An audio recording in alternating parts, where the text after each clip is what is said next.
Hello students, now we will discuss जो Britishers का हमारे फॉरेन ट्रेड पे क्या इम्पैक्ट पड़ा। जो फॉरेन ट्रेड का वॉल्यूम कि हमने कितना इंपोर्ट एक्सपोर्ट करना है, हाउ मच, कंपोजिशन, किन किन गुड्स का इंपोर्ट एक्सपोर्ट किया जाएगा और विद होम, कौन सी कंट्रीज के साथ हमने अपना इंपोर्ट एक्सपोर्ट करना है, डायरेक्शन, यानी कि फॉरेन ट्रेड का वॉल्यूम, कंपोजिशन, डायरेक्शन, ये जो सारे डिसीजन थे was taken by Britishers. Britishers का हमारे फॉरेन ट्रेड पे मोनोपोली थी, सारे डिसीजन सिर्फ वही थे जो लेते थे। क्लियर। तो यहाँ पे हमने जो फर्स्ट पॉइंट आ रहा है आपके पास, एक्सपोर्टर ऑफ प्राइमरी गुड्स। जो इंडिया था वो प्राइमरी गुड्स यानी कि रॉ मटेरियल जो था आपके पास, raw cotton, silk, jute, indigo, इनका आप एक्सपोर्ट करता था इंडिया, और वहां से इनके फिनिश्ड गुड्स यानी कि उसका इंपोर्ट किया जाता था। Silk cloth, woollen cloth raw material के रूप में भेजे जाते थे, एक्सपोर्ट किए जाते थे। फिनिश्ड गुड्स से हम इंपोर्ट करते थे, और इसके अलावा मशीनरीज, कैपिटल गुड्स का भी इंपोर्ट किया जाता था। ठीक है। Second point, monopoly control. जो हमारा फॉरेन ट्रेड था उस पर मोनोपोली थी, सारे decision was taken by Britishers. तो जो हमारा मेन जो फॉरेन ट्रेड था वो ब्रिटेन के साथ ही होता था, बाकी जो चाइना, श्रीलंका, इनके साथ सिर्फ थोड़ा सा ही हमारा ट्रेड था। और जो ब्रिटिशर्स ने क्या किया, मान लीजिए यहाँ पे अगर एशिया आपके पास, यहाँ पे यूरोप है, ठीक है, तो पहले ब्रिटिशर्स को यहाँ ब्रिटेन से, यहाँ लंबे रूट से इन्हें इंडिया में अपना इंपोर्ट एक्सपोर्ट जो रूट था। क्लियर। तो ब्रिटिशर्स ने क्या किया, एक opening of Suez canal, Suez canal की ओपनिंग 1869, ये जो डेट्स हैं आपने याद रखनी है, पूछी जाती है पेपर में। सुएज कैनाल ओपनिंग कब की, 1869, यानी कि ब्रिटिशर्स ने फिर क्या किया, एक डायरेक्ट रूट यहाँ से अपना ब्रिटेन टू एशिया, एक डायरेक्ट रूट था जो सुएज कैनाल, उसकी ओपनिंग की गई थी 1869। ये एक आर्टिफिशियल कैनाल है, और इसका पर्पस, इसके बेनिफिट क्या हुए। एक तो बेनिफिट थे ये था कि पहले लॉन्ग रूट से जाना पड़ता था, हमने टाइम वेस्टेज होता था, मतलब डिस्टेंस कम हो गया, डायरेक्ट इजी हो गया जहाँ आना जाना।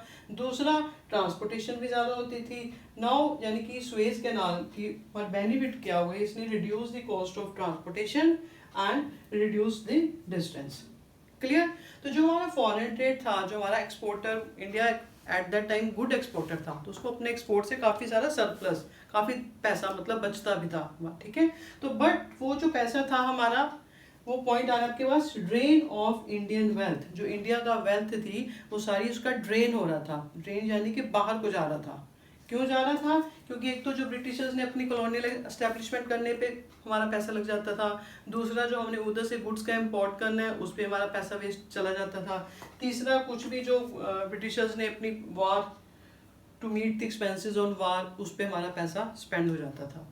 यानी कि इंडिया नो डाउट अच्छा प्रोस्पर इकोनॉमी थी, बट हमारी जो drain of Indian wealth, reason clear, establishment of colonialism clear आपको, ये आपके पास था foreign trade at that time. ये आपको 3-4 मार्क्स में क्लियर कट क्वेश्चन भी पूछे जा सकते हैं, प्लस आपको ये आपको MCQ, objective type question, statement based question, case study question, ये सारे आपको एमसीक्यू फॉर्म, किसी भी फॉर्म में क्वेश्चन आपको आने हैं। तो इसलिए आपको हार्ड वर्ड की, मतलब आपको डिटेल डेप्थ में उसकी नॉलेज होनी चाहिए। इसलिए जो भी मैं आपको लेक्चर दे रही हूँ उसको ध्यान से सुनो, साथ के साथ उसको लर्न करके फिर रिवाइज कीजिए, और साथ में अपनी रिटन प्रैक्टिस भी कीजिए।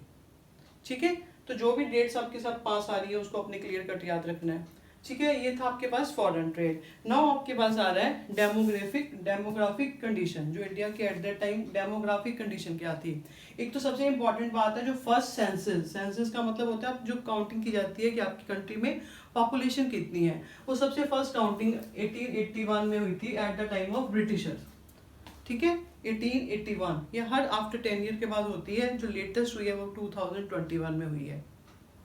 और दूसरी डेट, इंडिया को 1921 the year of great divide, year of great divide बोला जाता है। ईयर ऑफ ग्रेट डिवाइड क्यों बोला जाता है, इसकी 2 स्टेजेस थी।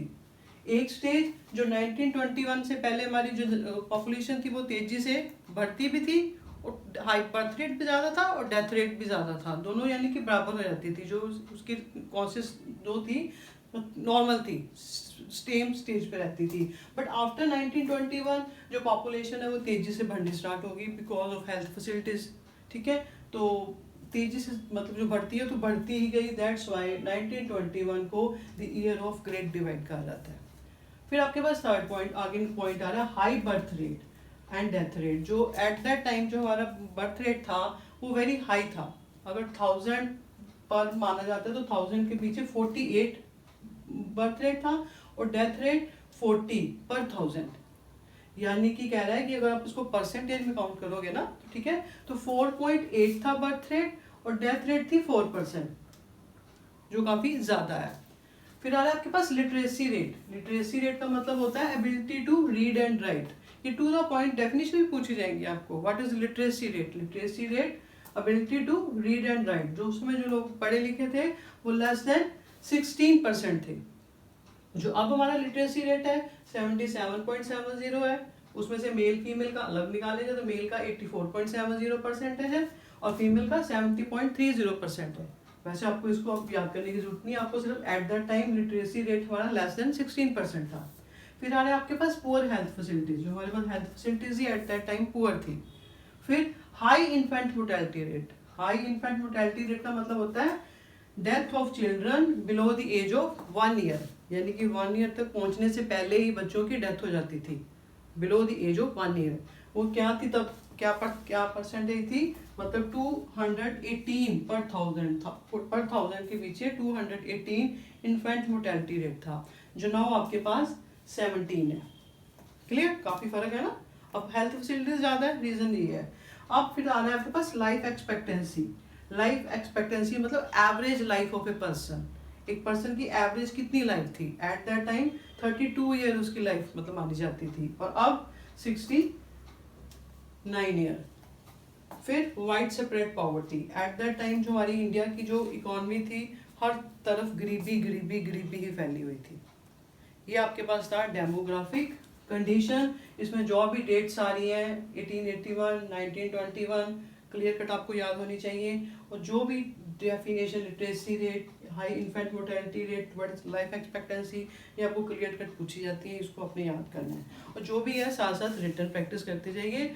और लेक्चर अच्छी तरह समझ आ रहे हैं तो प्लीज़ लाइक कमेंट शेयर भी कीजिए। Have a nice day.